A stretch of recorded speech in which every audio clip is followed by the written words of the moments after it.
ہمارے صحابہ پیارے صحابہ، ہمارے صحابہ پیارے صحابہ، ہمارے صحابہ پیارے صحابہ۔ الحمدللہ رب العالمین والصلاة والسلام علی سید الانبیاء والمرسلین، اما بعد فاعوذ باللہ من الشیطان الرجیم، بسم اللہ الرحمن الرحیم۔ ایک نئے ایپیسوڈ کے ساتھ ہمارے صحابہ پیارے صحابہ سیریز میں ہم حاضر ہیں، اور انشاءاللہ عز و جل آج ہم عشرہ مبشرہ صحابہ کرام علیہم رضوان میں سے حضرت سیدنا عبد الرحمن بن عوف رضی اللہ تعالی عنہ کی سیرت کے متعلق ہم سماعت کریں گے۔ آپ رضی اللہ تعالی عنہ بہت ہی پیارے وہ صحابی ہیں کہ اللہ کریم نے آپ کو کئی کمالات اور اعلیٰ اوصاف سے نوازا تھا۔ حضرت سیدنا عبد الرحمن بن عوف رضی اللہ تعالیٰ عنہ، آپ کا اسم گرامی اسلام لانے سے قبل عبد الرحمن نہیں تھا، لیکن جب رسول اللہ صلی اللہ علیہ وآلہ وسلم کی بارگاہ میں آ گئے، اسلام قبول کر لیا، تو حضور نبی کریم صلی اللہ علیہ وآلہ وسلم نے آپ کے نام کے ساتھ چونکہ عبد لگتا تھا، تو آپ نے اس عبد کو باقی رکھتے ہوئے فرمایا اب تم عبد فلاں نہیں بلکہ عبد الرحمن ہو۔ تو عبد الرحمن آپ کا نام رکھ دیا گیا، اور حضرت سیدنا عبد الرحمن بن عوف رضی اللہ تعالیٰ عنہ، رب کائنات نے آپ کو اولاد سے اور آل سے نوازا، اور آپ کے بیٹے کی کنیت پر آپ کا نام، آپ کی کنیت جو رکھی گئی، اور آپ کو ابو محمد کی کنیت سے بھی نوازا گیا۔ اور بعض مورخین نے لکھا ہے کہ آپ کا بیٹا جو ہے یہ پہلے فوت ہو چکا تھا، لیکن چونکہ کنیت آپ کو ابو محمد دی گئی، تو اس وجہ سے ابو محمد عبد الرحمن بن عوف رضی اللہ تعالیٰ عنہ آپ اسی نام سے جانے اور پہچانے جاتے ہیں۔ اور اسپیشلی آپ کا اگر ہم یوں تذکرہ کریں تو آپ رضی اللہ تعالیٰ عنہ کی کنیت اتنی معروف نہیں ہے جتنا آپ کا نام عبد الرحمن بن عوف معروف ہے، یعنی عبد الرحمن بن عوف ہی کے نام سے آپ کو جانا جاتا ہے۔ اور حضرت سیدنا عبد الرحمن بن عوف کا سلسلہ نسب کی اگر ہم بات کریں تو آپ رضی اللہ تعالیٰ عنہ عبد الرحمن بن عوف بن عبد بن حارث بن زہرہ بن کلاب، یوں یہاں سے جا کر نبی کریم صلی اللہ علیہ وسلم سے جا ملتا ہے۔ تو آپ کا سلسلہ نسب بھی اس اعتبار سے عالی ہے کہ حضور نبی کریم صلی اللہ علیہ وسلم سے آپ کے سلسلہ نسب کو ایک خاص نسبت حاصل ہے۔ حضور نبی کریم صلی اللہ علیہ وآلہ وسلم کے یہ پیارے صحابی حضرت عبد الرحمن بن عوف رضی اللہ تعالیٰ عنہ، آپ رضی اللہ تعالیٰ عنہ کی والدہ کا نام شفا بنت عوف بن عبد بن حارث بن زہرہ ہے۔ تو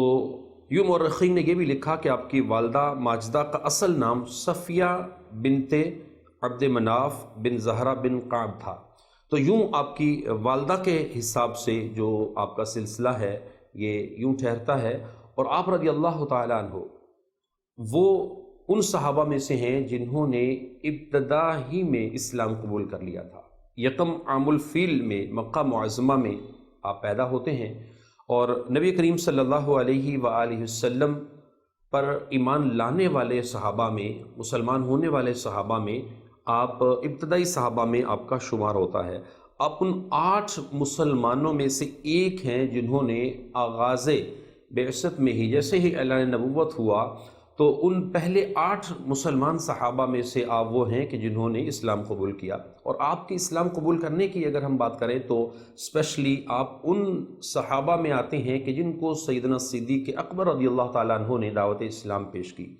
چونکہ سیدنا صدیق اکبر رضی اللہ تعالیٰ عنہ جس دن آپ اسلام لائے اور دعوت اسلام کا آغاز کیا حضور نبی کریم صلی اللہ علیہ وآلہ وسلم نے، تو سیدنا صدیق اکبر رضی اللہ تعالیٰ عنہ نے اسی دن سے دعوت اسلام اور یہ پیغام پہنچانا شروع کر دیا۔ تو اس پیغام پہنچنے کے بعد حضرت سیدنا عبد الرحمن بن عوف رضی اللہ تعالیٰ عنہ آپ وہ پیارے صحابی ہیں جنہوں نے سیدنا صدیق اکبر رضی اللہ تعالیٰ عنہ کی دعوت پر نہ صرف اسلام قبول کیا، بلکہ آپ اسلام میں اتنا حضور نبی کریم صلی اللہ علیہ وسلم کے قریب ہوئے کہ آقا دو جہاں صلی اللہ علیہ وآلہ وسلم نے آپ کو عشرہ مبشرہ صحابہ میں بھی شامل فرمایا۔ عشرہ مبشرہ صحابہ میں بھی خصوصاً اگر ہم دیکھیں تو جو خاص بزرگوار صحابہ ان میں سے ہیں جن کو اعلیٰ مقام حاصل تھا، ان میں 5ویں نمبر پر حضرت سیدنا عبد الرحمن بن عوف رضی اللہ تعالیٰ عنہ کو گنا جاتا ہے۔ اور اسی طرح حضرت سیدنا عبد الرحمن بن عوف رضی اللہ تعالیٰ عنہ ان صحابہ میں بھی آپ کا شمار کیا جاتا ہے کہ جب حضرت سیدنا عمر فاروق رضی اللہ تعالیٰ عنہ نے ایک طے کیا کہ میں اپنے بعد خلیفہ کے لیے نامزدگی کے جو نام پیش کروں گا یا نام دوں گا کہ میرے بعد فلاں فلاں فلاں فلاں صحابہ جو ہے وہ خلیفہ بن سکتے ہیں، ان میں سے آپ کی مشاورت سے جن کو آپ چاہیں خلیفہ چن لیں، تو وہاں پر حضرت سیدنا عبد الرحمن بن عوف رضی اللہ تعالیٰ عنہ کا نام بھی تھا، اور آپ کو یہ اعزاز حاصل ہوا کہ حضرت عمر فاروق رضی اللہ تعالیٰ عنہ نے اپنے بعد خلیفہ بننے کے لیے جن لوگوں کا نام لکھا، جن لوگوں کو نامزد کیا، اس میں عبد الرحمن بن عوف رضی اللہ تعالیٰ عنہ بھی تھے۔ ایک خاصیت اور بھی حضرت عبد الرحمن بن عوف کو حاصل ہے کہ ایک سفر پر حضور نبی کریم صلی اللہ علیہ وآلہ وسلم نے حضرت عبد الرحمن بن عوف کے پیچھے نماز بھی ادا فرمائی۔ تو یوں حضور نبی کریم صلی اللہ علیہ وآلہ وسلم حضرت عبد الرحمن بن عوف اور اپنے پیارے صحابہ سے بے انتہا جو محبت فرمایا کرتے تھے، اور اس کی ایک وجہ یہ بھی ہوا کرتی تھی کہ یہ وہ صحابہ تھے جو حضور علیہ السلام سے ہر وقت، ہر آن، ہر لمحہ شانہ بشانہ کھڑے ہو کر ہر محاذ میں، ہر میدان میں آپ کے ساتھ کھڑے رہا کرتے تھے۔ مورخین نے یہ بیان کیا ہے کہ حضرت سیدنا عبد الرحمن بن عوف رضی اللہ تعالیٰ عنہ کا واقعہ جو ہے وہ آپ کے متعلق اگر ہم ان چیزوں کو گہرائی سے پڑھنا شروع کریں اور تاریخ میں دیکھیں تو حضرت عبد الرحمن بن عوف واقع فیل کے 10 سال بعد آپ پیدا ہوتے ہیں، اور جس دن آپ نے اسلام قبول کیا اس وقت آپ کی عمر 30 سال تھی، یعنی 30 سال کی عمر میں حضرت سیدنا عبد الرحمن بن عوف اسلام قبول کرتے ہیں۔ اور صحابہ کرام علیہم رضوان عبد الرحمن بن عوف رضی اللہ تعالیٰ عنہ کے متعلق ارشاد فرماتے ہیں کہ آپ وہ عظیم ہستی ہیں کہ آپ نے قبل اسلام اور جب آپ نے اسلام قبول کیا اس دوران، اس وقت میں، اس ٹائم پیریڈ کے اندر بھی آپ نے کبھی شراب نوشی نہیں کی تھی۔ آپ ان چیزوں سے دور رہا کرتے تھے، اور اخلاق رذیلہ سے آپ اس 30 سال کے نوجوان ہونے کے باوجود کہ اس معاشرے کے اندر یہ اس طرح کی چیزوں کو گناہ نہیں سمجھا جاتا تھا، وہ ان کا گویا کہ ڈیلی روٹین میں ایسی چیزیں شامل ہوا کرتی تھی، لیکن عبد الرحمن بن عوف رضی اللہ تعالیٰ عنہ اپنے ان تمام معاملات کے اندر بھی بہت ہی بہترین انداز میں اپنی زندگی کو ایک اچھے اخلاق کے ساتھ گزار رہے تھے۔ حضرت سیدنا عبد الرحمن بن عوف رضی اللہ تعالیٰ عنہ آپ وہ صحابی رسول ہیں، اور آپ کو وہ اعزاز بھی حاصل ہے کہ آپ نے دونوں ہجرتوں میں آپ نے شرکت فرمائی۔ آپ نے ہجرت حبشہ بھی اور دوسری ہجرت مدینہ، دونوں میں آپ رضی اللہ تعالیٰ عنہ شریک رہے۔ غزوہ احد کے اندر آپ رضی اللہ تعالیٰ عنہ اس جنگ میں شریک تھے، اور آپ کو کثیر زخم آئے، حتیٰ کہ حضرت سیدنا عبد الرحمن بن عوف رضی اللہ تعالیٰ عنہ آپ کے 2 دانت بھی شہید ہوئے، اور جسم میں اور بھی کئی زخم آپ نے برداشت کیے۔ تو حضرت سیدنا عبد الرحمن بن عوف رضی اللہ تعالیٰ عنہ 5 سنہ ہجری میں نبی کریم صلی اللہ علیہ وآلہ وسلم کو معلوم ہوا کہ دومت الجندل میں ایک گروہ کثیر ہے، اور وہ مدینہ کی طرف بڑھنے کا ارادہ رکھتے ہیں۔ تو اس کیفیت کے اندر بھی حضرت سیدنا عبد الرحمن بن عوف رضی اللہ تعالی عنہ کو حضور نبی کریم صلی اللہ علیہ وآلہ وسلم نے ان کی طرف بھیجا۔ یہاں حضرت سیدنا ابو سعید خدری رضی اللہ تعالیٰ عنہ ایک روایت بیان فرماتے ہیں کہ میں نبی کریم صلی اللہ علیہ وآلہ وسلم کی خدمت میں حاضر تھا، اور ایک انصاری آیا، آپ کی خدمت آ کر بیٹھ گیا، اور پھر کہا کہ یا رسول اللہ، مومنین میں کون افضل ہے؟ تو فرمایا کہ احسنہم خلقا، جو تم میں اخلاق کے اعتبار سے سب سے اچھا ہے وہ تم میں افضل ہے۔ اور پھر کہا کہ مومنین میں عقل مند زیادہ کون ہے؟ تو آقا دو جہاں صلی اللہ علیہ وسلم نے ارشاد فرمایا کہ جو ان میں موت کو کثرت سے یاد کرے اور آنے والے وقت سے پہلے اس کی تیاری کرنے والا ہو۔ حضرت سیدنا عبد الرحمن بن عوف رضی اللہ تعالیٰ عنہ آپ وہ صحابی رسول بھی ہیں کہ اللہ تبارک و تعالیٰ نے آپ کو کمال بہادری عطا فرمائی، جرت عطا فرمائی، اور جنگوں میں حضور نبی کریم صلی اللہ علیہ وسلم اور دیگر صحابہ کے ساتھ پیش رہا کرتے تھے۔ آپ رضی اللہ تعالیٰ عنہ جب ہجرت کے بعد مدینے پہنچتے ہیں تو مدینے پہنچنے کے بعد حضور نبی کریم صلی اللہ علیہ وآلہ وسلم نے مواخات کے عمل کے اندر جب صحابہ کرام علیہ رضوان کو ایک کو دوسرے کا بھائی جب بنایا تو وہاں پر بھی حضرت سیدنا عبد الرحمن بن عوف رضی اللہ تعالیٰ عنہ کو آپ کو عثمان غنی رضی اللہ تعالیٰ عنہ کا بھائی بنایا تھا۔ تو انہوں نے آپ رضی اللہ تعالیٰ عنہ سے فرمایا کہ میرے پاس کھجور کے 2 باغ ہیں، ان میں سے جو پسند ہے لے لو اور اللہ تعالیٰ آپ کے باغ میں برکت دے۔ یہ حضرت سیدنا عبد الرحمن بن عوف رضی اللہ تعالیٰ عنہ نے فرما کر لینے سے منع فرما دیا۔ اسی طرح پھر ایک اور واقعہ ہے کہ انصار اور مہاجرین کے درمیان مواخات کے عمل کے اندر حضرت سیدنا سعد بن ربی انصاری رضی اللہ تعالیٰ عنہ کو ان کا بھائی بنایا گیا۔ تو وہاں پر انہوں نے آپ رضی اللہ تعالیٰ عنہ سے فرمایا کہ میرے پاس جو مال ہے نصف نصف تم قبول کر لو، حتیٰ کہ فرمایا کہ میرے 2 بیویاں ہیں، ان میں سے میں ایک کو طلاق دے دوں گا اور عدت کے بعد تم ان سے نکاح کر لینا۔ تو عبد الرحمن بن عوف رضی اللہ تعالیٰ عنہ نے ارشاد فرمایا کہ اللہ آپ کے مال میں اور آپ کے اولاد میں برکت دے، مجھے بازار کا رستہ بتا دو۔ فرمایا کہ بازار کا رستہ بتا دو، میں خود بزنس سے، کاروبار سے، چیزوں سے اپنے معاملات کو کر لوں گا۔ اور عبد الرحمن بن عوف رضی اللہ تعالیٰ عنہ وہ صحابی رسول ہیں اور بزنس مین صحابی رسول ہیں، وہ امانت دار تاجر ہیں کہ آپ رضی اللہ تعالیٰ عنہ نے کسی سے مال لینے کو روا نہیں سمجھا، بلکہ بزنس، ٹریڈ، تجارت کو اپنا منشور سمجھا اور آپ فوری طور پر اس چیز سے منع کرتے ہوئے کہ میں یہ مال قبول نہیں کروں گا، بلکہ فرمایا کہ مجھے بازار کا رستہ بتا دو، میں بزنس کرنا جانتا ہوں، میں کر لوں گا۔ اور تاریخ آج اس بات کو بارہا بیان کرتی ہے، روایات کے اندر یہ چیزیں واضح طور پر بیان کی جاتی ہیں۔ حضرت سیدنا عبد الرحمن بن عوف رضی اللہ تعالیٰ عنہ صحابہ کرام علیہم رضوان کے ساتھ ہوتے، آپ ان کے ساتھ مساجد میں بھی وقت دیتے، آپ نمازیں بھی پڑھتے، تلاوت قرآن بھی کرتے، جنگوں میں بھی شریک ہوتے۔ آپ جو رسول اللہ صلی اللہ علیہ وسلم کے مبارک اس دور میں صحابہ کرام علیہ رضوان کے معمولات ہوا کرتے تھے کہ جب رسول اللہ فرماتے کہ آؤ مسجد نبوی کے اندر یہ عمل ہے، یہ وقت آپ نے یہاں بیٹھنا ہے، رسول اللہ تربیت فرمائیں گے، تو عبد الرحمن بن عوف حاضر ہوا کرتے۔ عبد الرحمن بن عوف کو بلایا جاتا کہ آج مدینے کے فلاں کام اور فلاں چیز کے لیے جانا ہے، وہ وہاں پہنچتے، تشریف لے آتے۔ تو ہر کام کے اندر وہ تشریف بھی لاتے، اس میں اپنے آپ کو شامل بھی کرتے، لیکن انہی کے ساتھ ساتھ وہ اپنے بزنس کو، اپنے کام کو بھی وقت دیتے۔ اور تاریخ اس بات پہ شاہد ہے، حضرت سیدنا عبد الرحمن بن عوف رضی اللہ تعالیٰ عنہ کی رسول اللہ سے محبت اور ایمانداری اور کمال آپ کا وہ انداز کہ آپ نے ہر چیز کے اندر اپنے معاملات کو ایسا رکھا کہ اور بزنس کو یوں لے کر چلتے رہے کہ رفتہ رفتہ آپ کی دولت کثیر ہو گئی اور مدینے کے مالدار افراد میں آپ کا شمار ہونے لگا۔ حتیٰ کہ فرمایا کہ حضرت سیدنا عبد الرحمن بن عوف رضی اللہ تعالیٰ عنہ کو رسول اللہ صلی اللہ علیہ وسلم نے ارشاد فرمایا کہ نکاح کرو، ولیمہ کرو، چاہے ایک بکری ہی کیوں نہ ہو۔ تو پھر حضرت سیدنا عبد الرحمن بن عوف رضی اللہ تعالیٰ عنہ نے آپ نے نکاح فرمایا، اور حضرت سیدنا عبد الرحمن بن عوف رضی اللہ تعالیٰ عنہ آپ نے مال و دولت میں اتنی برکت پائی، آپ کو اللہ نے اتنی برکت دی، فرمایا کہ سونا آپ کے پاس اتنا تھا کہ جب آپ کا وصال ہوتا ہے، انتقال ہوتا ہے، تو آپ کے پاس ایک جو مقدار بیان کی جاتی ہے 80,000 درہم جو ہے وہ آپ کی وراثت میں موجود تھے۔ اور مزید اس طرح فرمایا کہ 1000 اونٹ اور 100 گھوڑے، 300 بکریاں آپ کی وراثت میں آپ نے چھوڑی۔ تو عبد الرحمن بن عوف رضی اللہ تعالیٰ عنہ آپ نے 4 شادیاں کی تھیں، ازواج کو اس کا حصہ دیا گیا،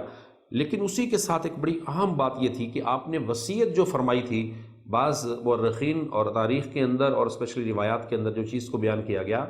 کہ وہ وصیت کے مطابق جو عمل تھا، جو چیزیں تھیں وہ الگ تھیں۔ کیسے کہ حضرت سیدنا عبد الرحمن بن عوف رضی اللہ تعالیٰ عنہ نے وصیت فرمائی کہ اصحاب بدر میں سے جو زندہ ہوں ان میں سے ہر ایک کو 400 دینار دیے جائیں۔ بڑی قابل غور چیز ہے۔ آپ رضی اللہ تعالیٰ عنہ مال کو اللہ کی راہ میں اتنا خرچ کیا کرتے کہ آپ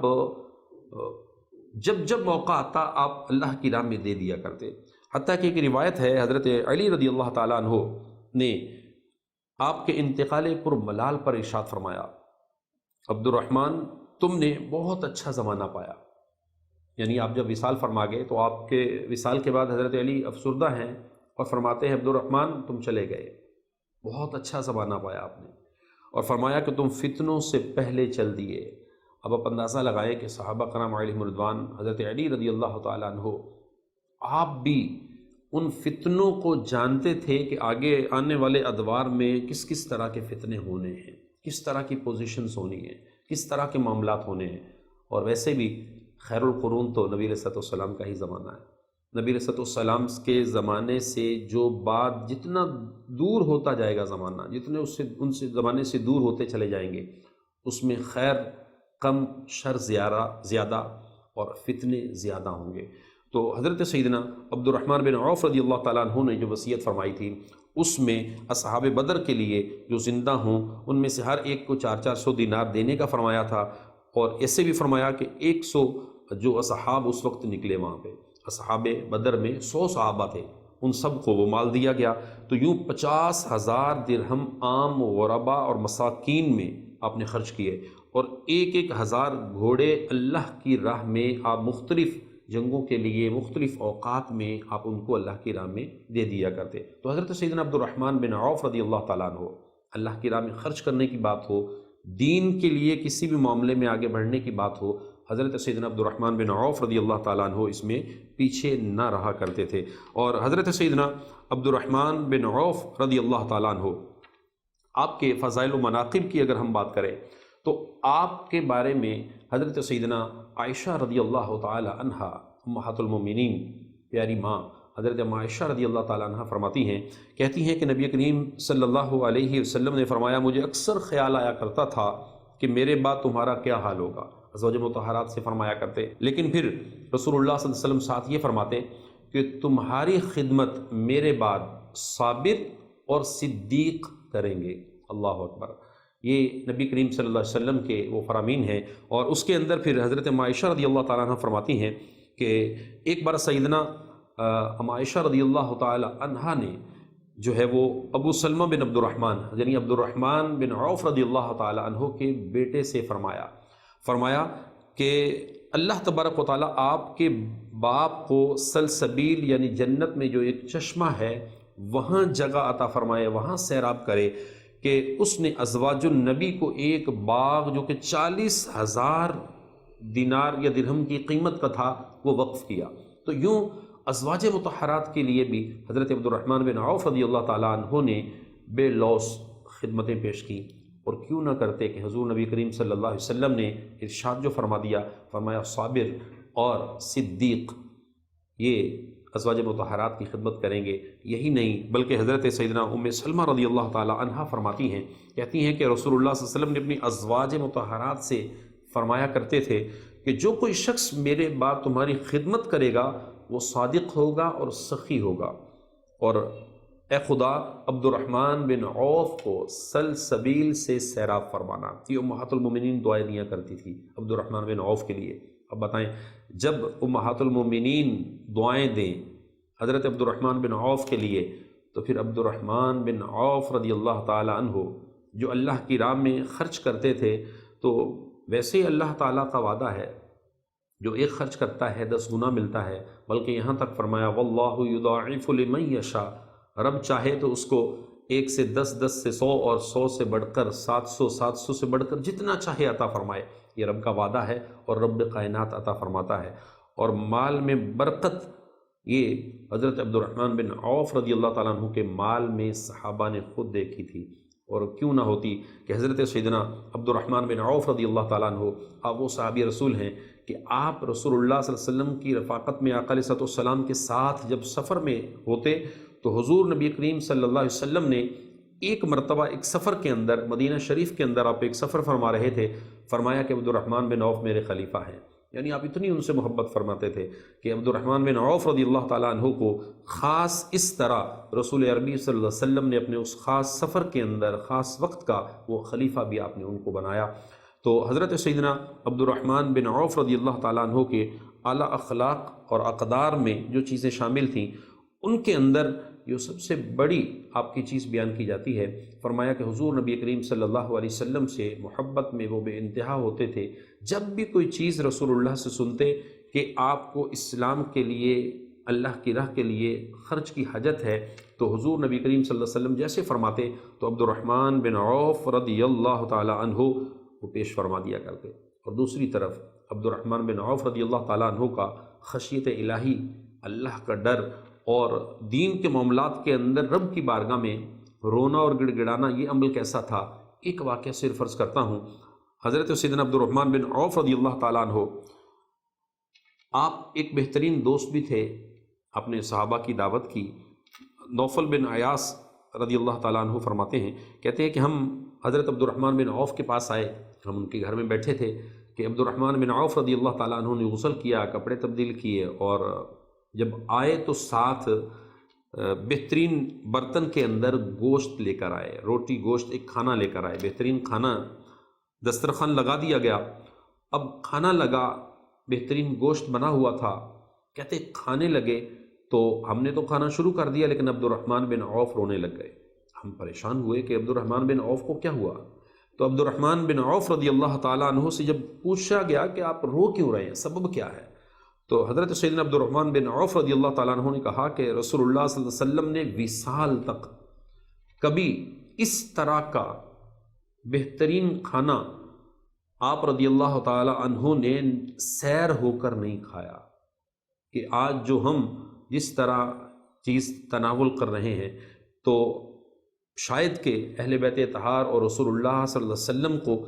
ہم نہیں سمجھتے کہ ہماری یہ حالت دیکھ کر ان کو اچھا لگے یا نہ لگے۔ تو یعنی یہ صحابہ کرام علیہم رضوان کا انداز ہوا کرتا تھا کہ حضور نبی کریم صلی اللہ علیہ وسلم کی لائف جو ہے، آقا دو جہاں صلی اللہ علیہ وسلم کی لائف جو ہے، آپ کی مبارک زندگی جو ہے وہ اسٹرگل زندگی تھی۔ آپ نے مکے میں بھی، مدینے میں بھی، اور اسپیشلی مختلف ادوار کے اندر جو معاملات گزارے، اس کے اندر شب و روز ایسے ہوا کرتے تھے کہ مال ہونے کے باوجود بھی رسول اللہ صلی اللہ علیہ وسلم صحابہ کو دے دیا کرتے، مساکین و فقراء کو دے دیا کرتے، خود اپنے دسترخوان کو اعلیٰ اور بادشاہوں کی طرح نظام میں نہیں بنایا کرتے تھے کہ بہترین جانور آتے، بہترین جو چیزیں آتی تو چاہتے تو آقا دو جہاں صلی اللہ علیہ وسلم کھا سکتے تھے، لیکن آپ نے تناول نہیں فرمایا۔ تو عبد الرحمن بن عوف رضی اللہ تعالیٰ عنہ بھی یہی چیز کو سامنے رکھتے ہوئے کہ رسول اللہ صلی اللہ علیہ وسلم کے پاس فراوانی کے باوجود بھی آپ نے اس کو خرچ کر دیا، تو آپ نے اپنے لیے اس طرح اس کو پسند نہ فرمایا۔ تو یہ نبی کریم صلی اللہ علیہ وسلم کا ایک مبارک انداز تھا، صحابہ کا بھی یہ انداز رہا کہ حضور علیہ السلام کی مبارک سیرت سے ان پہلوؤں کو لا کر محبت نبی کو واضح کرنے کی کوشش کرتے، اپنے قلب کو، اپنے دل کو رسول اللہ کے ساتھ جوڑنے کی کوشش کرتے۔ تو ہمیں بھی چاہیے ہم بھی ایسے موقعوں پر کہیں نہ کہیں حضور نبی کریم صلی اللہ علیہ وسلم کی مبارک سیرت کو اس طرح پڑھیں کہ آپ کے ساتھ آپ کے جو تعلقات صحابہ نے بنائے تھے، صحابہ کا جو انداز رسول اللہ صلی اللہ علیہ وسلم کے ساتھ تھا، اس میں سے ہمیں بھی کچھ حصہ مل جائے کہ ہم امتی ہونے کی حیثیت سے صحابہ کرام علیہم رضوان کے انداز میں ہم رسول اللہ صلی اللہ علیہ وسلم سے کیسی محبت کر سکتے ہیں، حضور علیہ السلام کو کس طرح ہم یاد کر سکتے ہیں۔ حضرت سیدنا عبد الرحمن بن عوف رضی اللہ تعالیٰ عنہ، آپ نے اس چیز کا ہمیں بتلایا کہ کس طرح ہم نے رسول اللہ سے محبت کرنی ہے، دین سے محبت کرنی ہے، دین کے لیے کس طرح مال، دولت اور سب چیزوں کو خرچ کرنا ہے۔ حضرت سیدنا عبد الرحمن بن عوف رضی اللہ تعالیٰ عنہ، آپ کی مبارک سیرت کا ایک پہلو یہ بھی ہے کہ آپ رضی اللہ تعالی عنہ سے کئی صحابہ نے اور تابعین نے روایات کی ہیں۔ آپ رضی اللہ تعالیٰ عنہ رسول اللہ صلی اللہ علیہ وسلم کی بارگاہ میں تشریف فرما ہوتے، علم دین سیکھتے، احادیث سنتے، یاد کرتے، صحابہ کو بتایا کرتے۔ تو اسی طرح ایک روایت حضرت سیدنا عبد الرحمن بن عوف رضی اللہ تعالیٰ عنہ سے یہ روایت توجہ سے سننے کی ہے، یاد کرنے کی ہے۔ آپ رضی اللہ تعالیٰ عنہ فرماتے ہیں کہ رسول اللہ صلی اللہ علیہ وسلم نے ارشاد فرمایا کہ مجھ سے جبرائیل نے کہا، کیا میں آپ کو خوشخبری نہ دوں کہ اللہ عز و جل فرماتا ہے کہ جو آپ پر درود بھیجتا ہے میں اس پر رحمت بھیجوں گا، اور جو آپ پر سلام بھیجے گا میں اس پر سلام بھیجوں گا۔ اس پر میں نے سجدہ شکر ادا کیا۔ یعنی درود پاک اور یعنی رسول اللہ صلی اللہ علیہ وسلم پر صلاۃ والسلام پڑھنے کی جو فضیلت ہے، عبد الرحمن بن عوف رضی اللہ تعالیٰ عنہ کی اس روایت میں بالکل واضح ہے کہ حضور نبی کریم صلی اللہ علیہ وآلہ وسلم کی بارگاہ میں کس طرح صحابہ کرام علیہم رضوان بھی محبت اور شوق کے ساتھ ان روایات کو یاد رکھتے ہوئے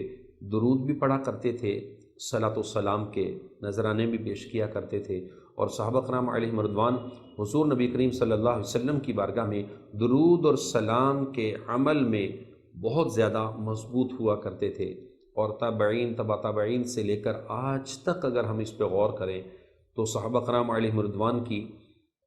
اس عمل اور آداب کو ادا کرتے ہوئے بزرگان دین کا یہ معمول ہے کہ حضور نبی کریم صلی اللہ علیہ وسلم سے اگر آپ محبت کا تعلق مضبوط کرنا چاہتے ہو تو درود کی کثرت کرنا شروع کر دو۔ اگر آپ چاہتے ہو کہ نبی کریم صلی اللہ علیہ وسلم سے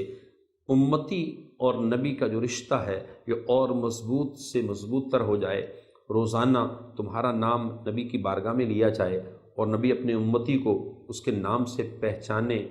تو فرمایا اس کا ایک ہی ذریعہ ہے، ایک ہی طریقہ ہے، ایک ہی اس کا رستہ ہے، وہ رستہ ہے درود پاک۔ حضرت عبد الرحمن بن عوف رضی اللہ تعالیٰ عنہ کی یہ روایت، جس میں درود اور سلام دونوں چیزیں ہیں، تو ہمیں چاہیے کہ ہم اس کے لیے چاہے تو درود کی کثرت کی طرف بڑھیں۔ تو ایک بہت ہی پیارا درود پاک ہے، آپ بھی سماعت کر لیجئے کہ کوشش فرما کر اس درود کو پڑھنے کی عادت بنائیے۔ الصلاۃ والسلام علیک یا رسول اللہ، الصلاۃ والسلام علیک یا نبی اللہ، الصلاۃ والسلام علیک یا حبیب اللہ، الصلاۃ والسلام علیک یا نور اللہ۔ یعنی آپ نے سلام اور درود دونوں چیزوں کو ایک ہی جگہ میں ملا کر رسول اللہ کی بارگاہ میں پیش کرنا ہے، تو اس عمل کی طرف بڑھیے۔ حضرت سیدنا عبد الرحمن بن عوف رضی اللہ تعالیٰ عنہ، اللہ تبارک و تعالیٰ عز و جل کے یہ پیارے بندے، آپ 32 یا 35 سنہ ہجری میں آپ وصال فرما جاتے ہیں، اور آپ کی عمر مبارک 75 ایئرس تھی، یعنی 75 سال کی عمر میں آپ وصال فرماتے ہیں۔ اور آپ کے وصال کے وقت جہاں حضرت علی رضی اللہ تعالیٰ عنہ نے فرمایا تھا جاؤ عبد الرحمن، آپ اچھے وقت میں چلے گئے، آپ نے فتنوں کو نہیں پایا، وہیں پر سعد بن ابی وقاص رضی اللہ تعالیٰ عنہ جنازے میں شریک تھے، تو آپ رضی اللہ تعالیٰ عنہ ساتھ ساتھ یہ کہتے جا رہے تھے کہ افسوس بہت بڑا آدمی دنیا سے چلا گیا ہے، افسوس بہت بڑا انسان دنیا سے چلا گیا، بہت بڑا آدمی دنیا سے چلا گیا۔ یہ کون کہہ رہے ہیں؟ سعد بن ابی وقاص رضی اللہ تعالیٰ عنہ۔ کیوں؟ صحابہ کرام علیہم رضوان نے عبد الرحمن بن عوف کو رسول اللہ کی بارگاہ میں دیکھا تھا، آپ کا تقویٰ کیسا تھا، آپ کے اخلاق کیسے تھے، آپ کے اقدار کیسے تھے، آپ کے معاملات کیسے تھے، آپ کا عمل کیسا تھا، آپ کا عمل کا جذبہ کیسا تھا۔ آپ کی وہ ساری چیزوں کو دیکھنے کے بعد صحابہ کرام علیہم رضوان عبد الرحمن بن عوف رضی اللہ تعالیٰ عنہ سے ایسی محبت رکھتے تھے کہ فرمایا کہ آئے افسوس،